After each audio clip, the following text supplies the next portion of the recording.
இனிமையான நண்பர்களே, அன்புள்ளம் கொண்ட சொந்தங்களே, அனைவருக்கும் வணக்கம். பாட்டாளி மக்கள் கட்சியின் மீது தொடர் விமர்சனங்கள் எழுந்து கொண்டிருக்கின்ற இந்த நேரத்தில் அந்த விமர்சனங்கள் எல்லாம் அடித்து நொறுக்குகின்ற வகையில் அதிரடியாக களம் இறங்கி இருக்கின்ற பாட்டாளி மக்கள் கட்சியினுடைய பசுமை தாயகத்தின் தலைவர் சௌமியா அன்புமணி அவர்கள். அதை பற்றி இந்த காணொலியில் சற்று விரிவாக காண்போம். பாட்டாளி மக்கள் கட்சியின் புத்தாண்டு பொதுக்குழு பாண்டிச்சேரியிலே நடைபெற்றது. அந்த பொதுக்குழுவிலே ஏற்பட்ட கருத்து பரிமாற்றத்தை பற்றி ஆளாளுக்கு திரித்து செய்திகளை வெளியிட்டுக் கொண்டிருக்கிறார்கள். பாட்டாளி மக்கள் கட்சியில் ஒரு பிளவு ஏற்படாதா என்று ஏங்கிக் கொண்டிருக்கிறார்கள்.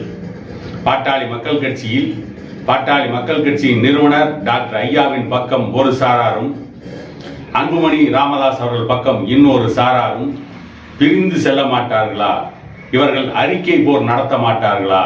இவர்கள் மோதிக்கொள்ள மாட்டார்களா? இவர்கள் பிரிந்து சென்று ஆளாளுக்கு ஒரு அரசியல் வியூகத்தை வகுக்க மாட்டார்களா? அதன் மூலம் பாட்டாளி மக்கள் கட்சி என்கின்ற சமூக நீதிக்காக போராடுகின்ற கட்சி, விளிம்பு நிலை மக்களுக்காக போராடுகின்ற கட்சி, பல்வேறு போராட்டங்களை நடத்தி தமிழக ஆட்சியாளர்களை பணிய வைத்து பல சாதனைகளை செய்த ஒரு கட்சி இந்த தமிழ்நாட்டிலே வலிமை இழந்து போய்விடாதா என்று ஏங்கிக் கொண்டிருக்கின்ற பலருக்கெல்லாம் அதிரடியாக பதில் சொல்கின்ற வகையில் பாட்டாளி மக்கள் கட்சியினுடைய பசுமை தாயகத்தின் தலைவர் சௌமியா அன்புமணி அவர்கள் சென்னை அண்ணா பல்கலைக்கழகத்தில் அந்த கல்லூரியில் படிக்கின்ற மாணவிக்கு எதிராக நடந்த பாலியல் வன்கொடுமை, அந்த பாலியல் வன்கொடுமைக்கு எதிராக ஆர்ப்பாட்டம் போராட்டம் என்று கிளம்பிவிட்டார். வருகின்ற 2ஆம் தேதி சென்னையில் ஒரு மிகப்பெரிய போராட்டத்தை தலைமை தாங்கி சௌமியா அன்புமணி அவர்கள் நடத்த இருக்கிறார். ஏற்கனவே இந்த அண்ணா பல்கலைக்கழகத்தில் நடந்த மாணவிக்கு எதிராக நடந்த பாலியல் வன்கொடுமைக்கு எதிராக பாரதிய ஜனதா கட்சியினுடைய தமிழ் மாநில தலைவர் அண்ணாமலை போராடி இருக்கிறார். நாம் தமிழர் கட்சியின் தலைவர் சீமான் போராடி இருக்கிறார். அவரை காவல்துறை கைது செய்திருக்கிறது. அண்ணாமலையை கைது செய்திருக்கிறார்கள். இப்படி அடக்குமுறைகளை பிரயோகம் செய்து கொண்டிருக்கிறார்கள். பாட்டாளி மக்கள் கட்சியின் தலைவர் அன்புமணி ராமதாஸ் அவர்கள் அரிட்டாப்பட்டியில் டங்ஸ்டன் சுரங்கத்திற்கு எதிராக முழக்கம் எழுப்பிவிட்டு திரும்பி வருகின்ற பொழுது அண்ணா பல்கலைக்கழகத்தில் நடந்த பாலியல் வன்கொடுமைக்கு எதிராக கர்ஜித்திருக்கிறார்.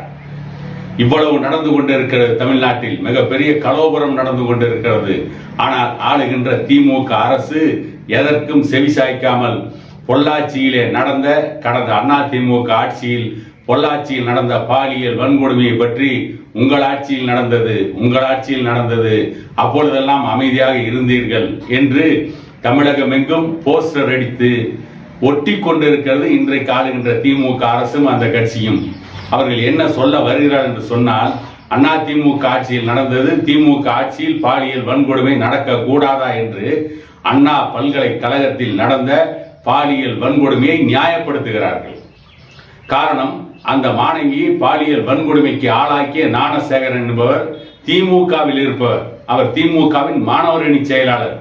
ஏதோ உதயநிதி ஸ்டாலினுடன் அல்லது ஸ்டாலினுடன் ஒரு போட்டோ மட்டும் எடுத்துக்கொண்டு ஒதுங்கிவிட்ட நபர் அல்ல. அவர் அந்த கட்சியினுடைய பொறுப்பிலே இருக்கிறார். அந்த கட்சியின் நிகழ்ச்சிகளிலே கலந்து கொண்டிருக்கிறார். அந்த கட்சிக்காக செயல்பட்டு கொண்டிருக்கிறார். அவர் ஒரு பிரியாணி கடை நடத்தி கொண்டிருக்கிறார்.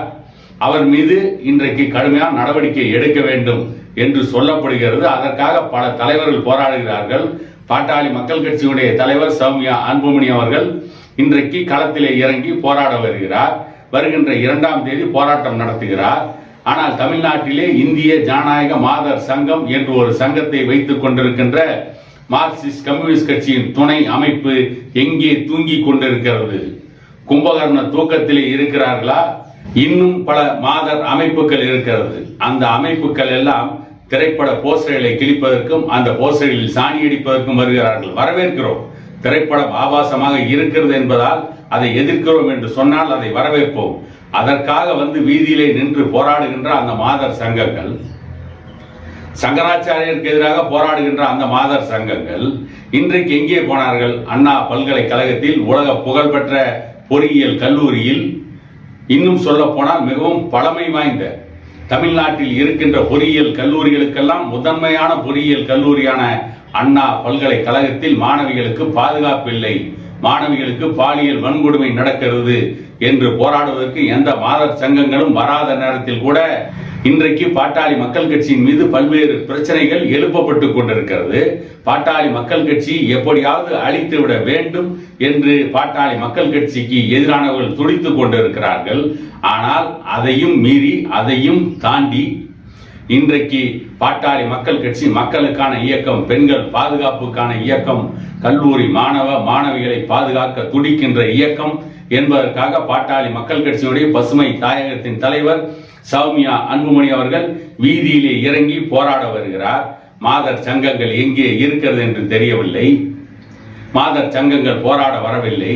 அதே நேரத்தில் ஆளுகின்ற திமுக அரசு ஞானசேகரன் மீது கடுமையான நடவடிக்கை எடுப்போம், அல்லது ஞானசேகரன் பின்னால் யார் இருக்கிறார்கள், யாருக்கெல்லாம் இதிலே தொடர்பு இருக்கிறது என்று நாங்கள் புலன் விசாரணை செய்து இனி அண்ணா பல்கலைக்கழகத்தில் இப்படி ஒரு தவறு நடைபெறாமல் பார்த்துக் கொள்வோம் என்று கூட சொல்வதற்கு மனமில்லாமல் அண்ணா பல்கலைக்கழகத்தில் அந்த மாணவிக்கு எதிராக நடந்த பாலியல் வன்கொடுமையை திசை திருப்புகின்ற வேலையிலே ஈடுபட்டுக் கொண்டிருக்கிறார்கள்.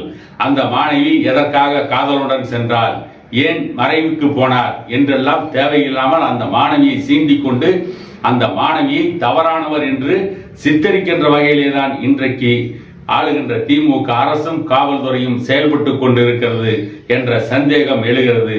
ஆகவேதான் எவ்வளவு பிரச்சனைகள் இருந்தாலும் பாட்டாளி மக்கள் கட்சிக்கு எதிராக எவ்வளவு எதிரான விமர்சனங்களை ஊடகங்கள் வைத்துக் கொண்டிருந்தாலும் பாட்டாளி மக்கள் கட்சி என்றைக்கும் மக்களுக்காக, பெண்களுக்காக போராடுகின்ற ஒரு இயக்கம் என்பதை நிரூபிப்பதற்காக பசுமை தாயகத்தின் தலைவர் சௌமியா அன்புமணி அவர்கள் களத்திற்கு வருகிறார். பெண்களுக்கு ஆதரவாக போராட வருகிறார். அவருடைய போராட்டம் வெற்றியடையும் என வாழ்த்தி இன்னொரு காணொலியில் உங்களை சந்திக்கும் வரை உங்களிடமிருந்து விடைபெறுவது உங்கள் எடப்பாடி துரைசாமி.